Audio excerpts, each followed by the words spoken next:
Welcome back. Now, Protea North residents in Soweto have been living without electricity for months.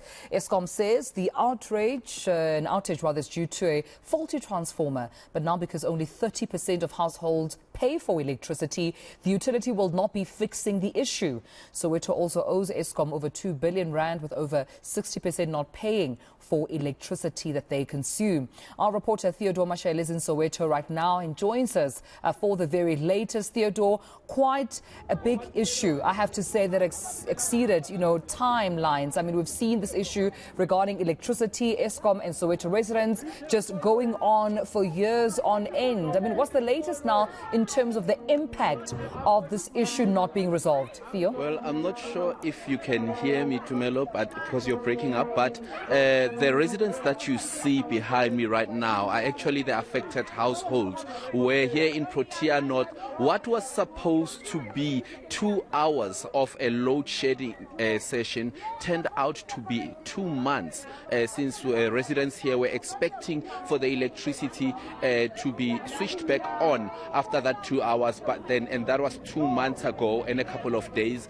and that never happened. And when they inquired with Eskom, they were told that technicians will be sent into the area, and that did indeed happen. But then the technicians told them that the transformer was faulty, and then the residents then later on found out from Eskom that in order for the transformer to be fixed, there needs to be more than 60% of the community to pay their bill. I am with me here one of the community members that are affected.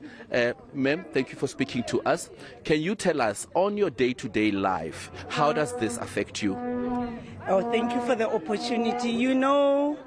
This thing has, I could actually say it's holistic, because emotionally it has disturbed us a lot.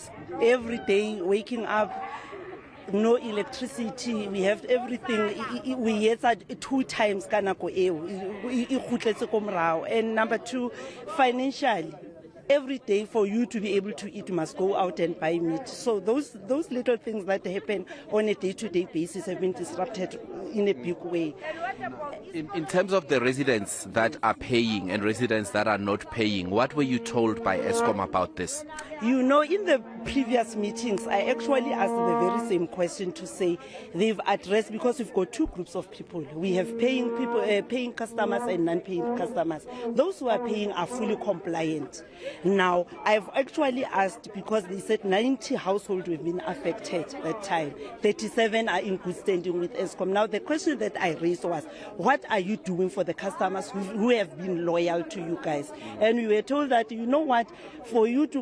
for us to replace the box, it will be a problem, because now those who doesn't have electricity will come and reconnect themselves illegally. But it was a concern for me, because now we were never told about the risk before when we buy electricity. Now we are told that they must buff up security. Eskom must buff up security if they know that they've got loyal customers in the community. So that is the most disturbing thing that I can actually say. Yeah. It is very disturbing. Yeah, thank you, ma'am. Tumelo, she was just highlighting the fact that there are 2 separate groups. So although there are people who might not be up to date with their payments, there are still people who are paying but are still affected by this. Well, from what I understand, there's also a high school just around the corner that was affected by this thing. The high school did not have electricity for over 2 months, and one of the teachers was here earlier on just explaining to me that the learners cannot do their education, since they are what we call a smart school. So without electricity,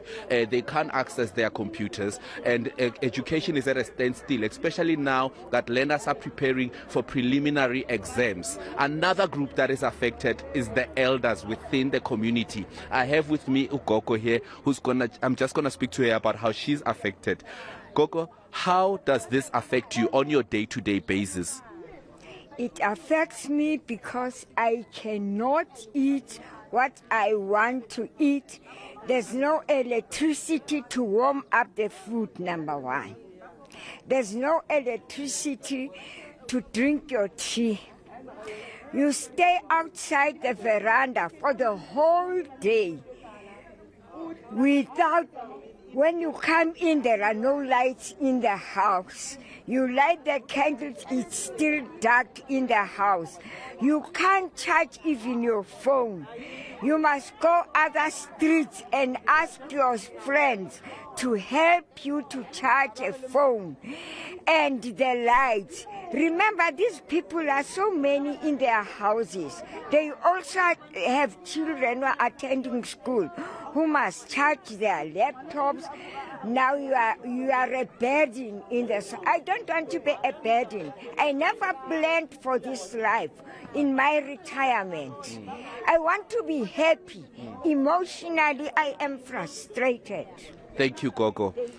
So, as you can tell, Tumelo, the community here is frustrated, from the elderly to the people who are here meant to work from home but are not able to do so because of the electricity, and the people who have lodged complaints with Eskom saying that they are indeed paying for their bill and their bill might be up to date, but still nothing has been done to isolate the households that are not paying to the ones that are paying. So everybody ends up being affected, including the high school that is just around the corner, where one of the teachers also assured me that they are up to date as a school in terms of payments, but they are also affected by this.